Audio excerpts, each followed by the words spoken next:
سپیرے کے واقعے کی طرف چلتے ہیں۔ مولانا لکھتے ہیں او ہمی جستے یکے مار شگرف گردے کوہستان در ایام برف، یعنی فرماتے ہیں کہ وہ سپیرا جو پہاڑوں کی جانب گیا تھا وہ برف کے اس موسم میں پہاڑوں کے گرد کوئی انوکھا سانپ تلاش کر رہا تھا، کیونکہ اس نے لوگوں کو اس کا تماشا دکھانا ہے۔ آگے لکھتے ہیں اژدہائے مردہ دید آنجا عظیم کہ دلش از شکل او شد پر عظیم، فرماتے ہیں کہ اس سپیرے نے وہاں پہ ایک مردہ پڑا ہوا عظیم اژدہا دیکھا جس کی شکل سے اس کا دل بھی خوفزدہ ہو گیا۔ مارگیر اژدہارا برگرفت سوئے بغداد آمد از بحر شگفت، سپیرے نے اس سانپ کو پکڑ لیا اور لوگوں کو تعجب میں ڈالنے کے لیے وہ اسے بغداد لے آیا۔ اژدہائے چوں ستون خانائی می کشیدش از پہ دان گانائی، مولانا فرماتے ہیں کہ وہ اژدہا گھر کے ستون جتنا موٹا تھا اور وہ سپیرا روزی کمانے کے لیے اس کو کھینچ رہا تھا کہ اژدہائے مردہ آوردہم در شکارش من جگر خا خوردہم، کیا سوچ رہا تھا کہ میں لوگوں سے جا کے کہوں گا کہ میں ایک مردہ اژدہا لایا ہوں اور اس کو شکار کرنے میں میں نے خون جگر پیا ہے، یعنی میں نے بڑی مشکل سے اسے مارا ہے۔ آگے لکھتے ہیں او ہمی مردہ گما بردش ولیک زندہ بود و ندیدش نیک نیک، مولانا فرماتے ہیں کہ سپیرا اس اژدہے کو مردہ سمجھ رہا تھا لیکن وہ زندہ تھا اور سپیرے نے اس کو اچھی طرح سے نہیں دیکھا تھا۔ و از سرماہا و برف افسردہ بود زندہ بود و شکل مردہ می نمود، مولانا فرماتے ہیں کہ وہ اژدہا موسم سرما اور برف کی وجہ سے ٹھٹر گیا تھا، یعنی سردی کی وجہ سے اکڑا ہوا تھا، وہ زندہ تھا لیکن بظاہر مردہ نظر آتا تھا۔ مولانا سپیرے کی کہانی کو تھوڑی دیر کے لیے یہیں روک لیتے ہیں اور ایک راز جو ہمیں سمجھانا چاہتے ہیں اس کی طرف انتقال فرماتے ہیں۔ کیا لکھتے ہیں مولانا؟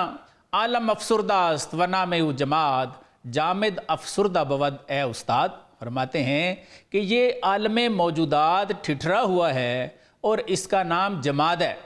فرماتے ہیں استاد جی جامد چیزیں ٹھٹری ہوئی ہوتی ہیں، یعنی مولانا یہ فرمانا چاہ رہے ہیں کہ اس دنیا میں جن چیزوں کو ہم مردہ اور بے جان سمجھتے ہیں وہ مردہ نہیں ہیں بلکہ وہ اس اژدہے کی طرح صرف ٹھٹری ہوئی ہیں، مردہ نہیں ہیں بلکہ زندہ ہیں۔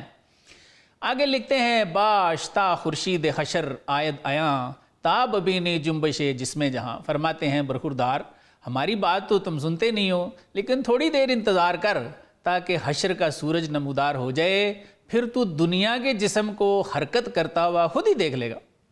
آگے ہمیں ایک اور مثال دے کر سمجھاتے ہیں چوں عصائے موسیٰ اینجا مار شد عقل را از ساکنہ اخبار شد، فرماتے ہیں کہ موسیٰ علیہ السلام کا عصا اس عالم میں سانپ بن گیا تھا، فرماتے ہیں اس لکڑی کو دیکھ کے عقل کو ساکن یا جامد چیزوں کے بارے میں علم ہو جاتا ہے کہ یہ زندہ ہے۔ آگے پھر دوسری مثال دیتے ہیں اور لکھتے ہیں پارائے خاکی ترا چوں زندہ ساخت خاک ہارا جملگی باید شناخت، کیا فرماتے ہیں کہ اے انسان دیکھتا نہیں ہے کہ تیری مٹی کے ٹکڑے کو بھی اللہ تعالیٰ نے کیسے زندہ کیا ہوا ہے؟ فرماتے ہیں تمام خاکوں کو اسی طرح پہچان لینا چاہیے۔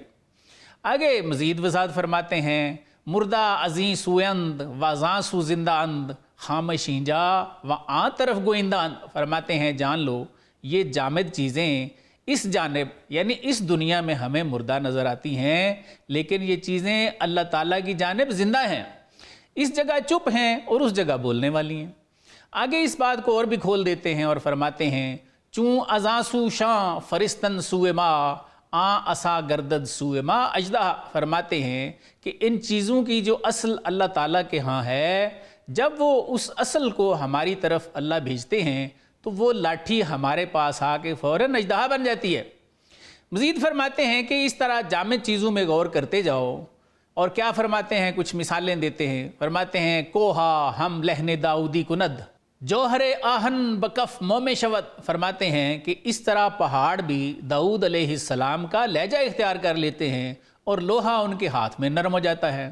بعد ہم مالے سلیمان شود بحر با موسیٰ سخندان شود، فرماتے ہیں اس طرح ہوا سلیمان علیہ السلام کو اٹھانے والی بن جاتی ہے اور سمندر موسیٰ علیہ السلام کی بات سمجھنے والا بن جاتا ہے۔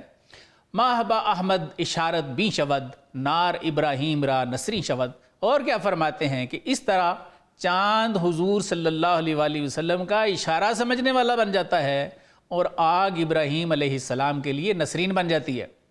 خاک قارون را چون مارے در کشد اس تنے حنانہ آیت در رشد، فرماتے ہیں کہ اس طرح زمین قارون کو اژدہے کی طرح نگل لیتی ہے اور ستون حنانہ ہوش میں آ جاتا ہے۔ مزید فرماتے ہیں سنگ بر احمد سلامے می کند کو یحییٰ را پیامے می کند، فرماتے ہیں کہ اس طرح پتھر حضور صلی اللہ علیہ وآلہ وسلم کو سلام کہتے ہیں اور پہاڑ یحییٰ علیہ السلام کو پیغام دیتے ہیں۔ آگے مولانا ہم جیسے پھر باطنی اندوں سے ایک بڑی ہی خاص بات فرماتے ہیں۔ کیا فرماتے ہیں؟ جملہ ذرات عالم در نہاں بات می گویند روزاں و شباں، فرماتے ہیں کہ دنیا کے تمام ذرات پوشیدہ طور پر تجھ سے دن رات یہ کہتے رہتے ہیں۔ کبھی ان کی آواز سنی آپ نے؟ بھئی دنیا کے تمام ذرات دن رات ہمیں کیا کہتے رہتے ہیں؟ مولانا فرماتے ہیں کہ وہ رات دن تمہیں یہ کہتے ہیں کیا؟ ما سمیعیں و بصیریں و خوشیں باشمار نا محرماں ما خامشیں، فرماتے ہیں کہ وہ رات دن تمہیں یہ کہتے رہتے ہیں کہ ہم تو سننے والے ہیں، ہم دیکھنے والے ہیں اور ہم خوش بھی ہیں، بس تم جیسے نا محرموں کے سامنے ہم خاموش رہتے ہیں۔ مولانا یہ بات سمجھانے کے بعد کہ یہ جمادات، یہ موجودات خواص کے محرم راز ہیں، وہ ان کی باتیں سنتے ہیں جو کہتے ہیں کہ ہم سننے والے ہیں، دیکھنے والے ہیں، خوش ہیں۔ کیا کہتے ہیں؟ کہ ہم صرف نامحرموں کے سامنے خاموش رہتے ہیں۔ مولانا اس کے بعد اب ہماری اصلاح فرماتے ہیں۔ کیا لکھتے ہیں؟ چون شما سوئے جمادی می روید محرم جانے جماداں چو شوید، یعنی فرماتے ہیں کہ جب تمہاری روحیں پتھر بن رہی ہیں تو تم جمادات کی جان کے محرم کیسے بن سکتے ہو؟ اس کو میں اسباق میں تھوڑا سا اور واضح کر دوں گا۔ آگے لکھتے ہیں از جمادی عالم جاں در روید غلغلے اجزائے عالم بشنوید، فرماتے ہیں کہ پتھر روحوں سے جانوں کے عالم میں آ جاؤ، پھر اجزائے عالم کا شور تم بھی سن لینا۔ آگے لکھتے ہیں، یہ بڑا ہی وجد آفرین کلام ہے، فرماتے ہیں فاش تسبیح جمادات آیدت وسوسائے تعویلہا برب آیدت، یعنی فرماتے ہیں کہ جمادات کی تسبیحات بڑی واضح سنائی دے رہی ہیں، تو بھی تعویلوں کے وسوسے دل سے نکال اور تو بھی سن لے۔ آگے حضرت ہماری تعویلوں کی وجہ بھی بتاتے ہیں کہ ہم یہ تعویلات کرتے کیوں ہیں۔ فرماتے ہیں چون ادارت جانے تو کندیلہا بہر بینش کردائی تعویلہا، فرماتے ہیں کہ اے تعویلیں کرنے والے تیری جان یا روح، اس میں فرماتے ہیں کہ شرح صدر کے انوارات ہی نہیں ہیں، اس لیے جب فراست کی بات آتی ہے تو تعویلیں کرنا شروع ہو جاتا ہے۔ وقت کی کمی کے باعث مجھے کچھ اشعار اومٹ کرنے پڑیں گے۔ آئیے سپیرے کی کہانی دوبارہ شروع کرنے سے پہلے ان اشعار میں موجود اسباق کا ایک سرسری سا جائزہ لیتے ہیں۔ ان اشعار کے شروع میں مولانا نے فرمایا کہ اژدہے کو تلاش کرنے والے نے برف کے اس موسم میں ایک بہت بڑا اژدہا دیکھ لیا جسے سپیرا مردہ سمجھا، حالانکہ وہ سردی کی وجہ سے اکڑا ہوا تھا لیکن زندہ تھا۔ مولانا اژدہے کی افسردگی سے جمادات کی افسردگی کی طرف انتقال فرما گئے۔ اژدہے کی مثال دے کے مولانا فرماتے ہیں کہ جن چیزوں کو ہم جمادات کہتے ہیں وہ بھی ٹھٹھری ہوئی ہیں لیکن وہ سب زندہ ہیں۔ اور پھر فرماتے ہیں کہ آج تو تمہیں میری بات کا یقین نہیں آتا، چلیں کوئی بات نہیں، تھوڑا سا انتظار کر لو، جب حشر کا سورج نکلے گا نا تو یہ تمام چیزیں آپ کو حرکت کرتی ہوئی نظر آئیں گی۔ مولانا کی یہ دونوں باتیں قرآن کا مضمون ہیں اور بالکل درست ہیں۔ ہر چیز کے زندہ ہونے کی دلیل میں کم از کم 3 آیات قرآن میں مجھے ضرور یاد پڑتی ہیں، جن میں سے ایک میں آپ کے حوالے کے لیے عرض کیے دیتا ہوں۔ سورہ جمعہ شروع ہوتی ہے یسبح للہ ما فی السماوات و ما فی الارض الملک القدوس العزیز الحکیم، یعنی زمینوں اور آسمانوں میں جو کچھ بھی ہے سب اس اللہ کی پاکی بیان کرتے ہیں جو بادشاہ نہایت پاک ہے، بہت عزت والا، بڑا حکمت والا ہے۔ یہ آیت بڑی واضح دلیل ہے کہ اگر کائنات کی ہر چیز اللہ کی تسبیح بیان کرتی ہے تو اس کی ایک زندگی ضرور ہے، ہمیں سمجھ آئے یا نہ آئے یہ اور بات ہے۔ پھر جامد چیزوں کی حرکت کے بارے میں سورہ الزلزال کی 4 آیت ہے یومئذ تحدث اخبارہا، یعنی زمین اس دن اپنی خبریں بیان کر دے گی۔ زمین کی گویائی اس کی زندگی اور اس کی حرکت پر دال ہے۔ اس کے بعد مولانا ہمیں ایک اور راز سمجھاتے ہیں اور فرماتے ہیں کہ تمام موجودات عالم زندہ ہیں لیکن اژدہے کی طرح ٹھٹھرے ہوئے ہیں، اور ان کا یہ ٹھٹھرا ہوا ہونا من جانب اللہ ان کی ایک کیفیت ہے۔ جب اللہ تعالیٰ اس کیفیت میں تبدیلی چاہتے ہیں تو ان میں حرکت آ جاتی ہے۔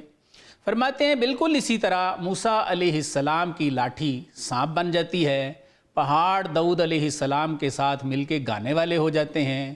لوہا ان کے ہاتھوں میں نرم ہو جاتا ہے، ہوا سلیمان علیہ السلام کو اٹھانے والی بن جاتی ہے، سمندر موسیٰ علیہ السلام کی بات سمجھنے والے ہو جاتے ہیں، چاند حضور صلی اللہ علیہ وآلہ وسلم کا اشارہ سمجھنے والا بن جاتا ہے، آگ ابراہیم علیہ السلام کے لیے نسرین بن جاتی ہے، مٹی قارون کو نگل لیتی ہے، اور ستون حنانہ ہوش میں آ جاتا ہے، پتھر حضور صلی اللہ علیہ وآلہ وسلم کو سلام کرنا شروع ہو جاتے ہیں، پہاڑ یحییٰ علیہ السلام کو پیغام دینا شروع ہو جاتے ہیں، وغیرہ وغیرہ۔ مولانا بحر العلوم ہمیں تیسرے بڑے راز سے اس وقت آگاہ فرماتے ہیں جب آپ فرماتے ہیں کہ دنیا کے تمام ذرات پوشیدہ طور پر ہم سے کہہ رہے ہوتے ہیں ما سمیعیں و بصیریں و خوشیں، کہ ہم تو سنتے بھی ہیں، ہم دیکھتے بھی ہیں، اور ہم خوش بھی ہوتے ہیں، باشما نا محرماں ما خامشیم، لیکن تم جیسے نا محرموں کے سامنے ہم خاموش رہتے ہیں۔ مولانا کے اس کلام سے یہ بات بڑی سمجھ آنے والی ہے کہ کچھ لوگ جمادات کی گفتگو سنتے ہیں اور کچھ ان کی گفتگو نہیں سنتے۔ سورہ جمعہ کی آیت سے ہم نے یہ بات بھی معلوم کر لی کہ ہر چیز تسبیح کرتی ہے، بولتی ہے، لیکن یہاں مولانا فرما رہے ہیں کہ وہ بولتے تو ہیں لیکن نامحرموں کے لیے وہ خاموش ہیں۔ مولانا بحر العلوم کی یہ بات بھی بالکل درست ہے، کیونکہ حدیث شریف میں آپ صلی اللہ علیہ وآلہ وسلم نے ارشاد فرما رکھا ہے، بخاری کی بڑی معتبر حدیث ہے کہ احد پہاڑ ہمارا دوست ہے، جب ہم گزرتے ہیں تو یہ ہمیں سلام کہتا ہے۔ اس سے تو یہ بات عقل کو بھی سمجھ آنا شروع ہو جاتی ہے کہ اگر پہاڑ دوست ہے تو دوست سے تو گفتگو کی بھی جاتی ہے اور دوست کی گفتگو سنی بھی جاتی ہے۔ پھر حدیث شریف میں آپ صلی اللہ علیہ وآلہ وسلم سے درختوں کے ہم کلام ہونے کا تذکرہ بھی ملتا ہے۔ ظاہر ہے وہ محرم ہیں، محرم نہ ہوتے تو سرکار کو تعظیمی سجدے کبھی نہ کرتے۔ یہاں سے مولانا کی بات کی تصدیق ہوتی ہے کہ یہ مظاہر فطرت، یہ جمادات نہ تو سب سے کلام کرتے ہیں اور نہ ہی سب کی تعظیم کرتے ہیں، لیکن محرموں سے پرہیز بھی نہیں کرتے۔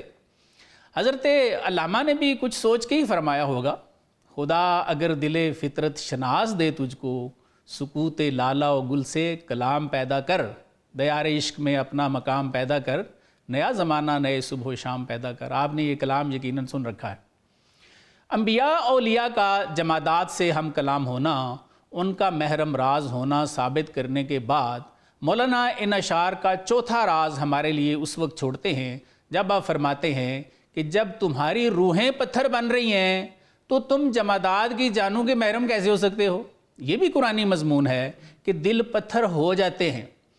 سورہ بقرہ کی آیت 74 ہے، ثم قست قلوبکم من بعد ذالک فہی کالحجارۃ او اشد قسوہ الی آخرہ، یعنی پھر اس کے بعد تمہارے دل سخت ہو گئے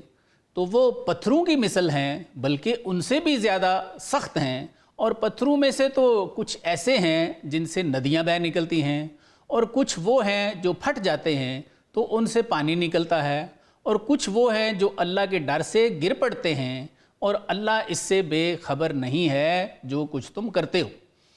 ہمارے مفسرین فرماتے ہیں کہ ان پتھر دل لوگوں سے مراد حضور صلی اللہ علیہ وآلہ وسلم کے دور کے یہودی مراد ہیں۔ کچھ مفسرین کہتے ہیں کہ نہیں، موسیٰ علیہ السلام کے دور کے یہودی مراد ہیں۔ مجھے ان تفسیروں میں سے کسی پر بھی اعتراض نہیں ہے، تاہم میں اتنی دعوت فکر آپ کو ضرور دینا چاہتا ہوں کہ کیا ہم جو مسلمان ایک دوسرے کو روز فزیکلی قتل کرتے ہیں، جو مسلمان ایک دوسرے کا معاشی قتل کرتے ہیں، رشوت کے بغیر کوئی کام نہیں کرتے، اپنے آپ کو مسلمان سمجھتے ہیں، دوسروں کو مشرک سمجھتے ہیں، کیا یہ سب کچھ حضور صلی اللہ علیہ وآلہ وسلم اور موسیٰ علیہ السلام کے دور کے یہودیوں کے دل پتھر ہو جانے کی وجہ سے ہے، یا ہمارے دل بھی پتھر ہیں؟ اس پہ فیصلہ آپ خود ہی کریں گے۔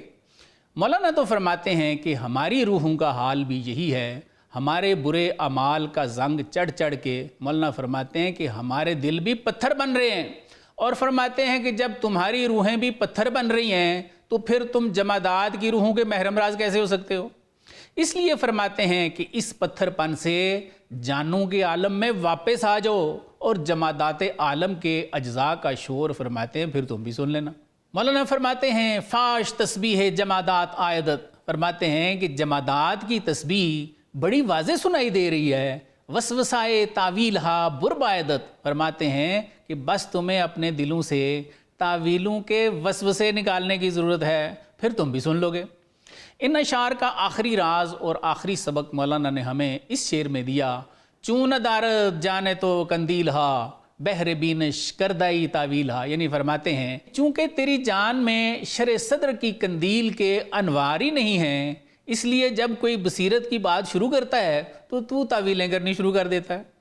اس مضمون کا یہ حاصل کلام شعر تھا کہ چونکہ تمہاری شرع صدر ہی نہیں ہے بلکہ تمہاری روحیں تو پتھر بن رہی ہیں، اس لیے تم بصیرت کی بات پہ تعویلیں شروع کر دیتے ہو۔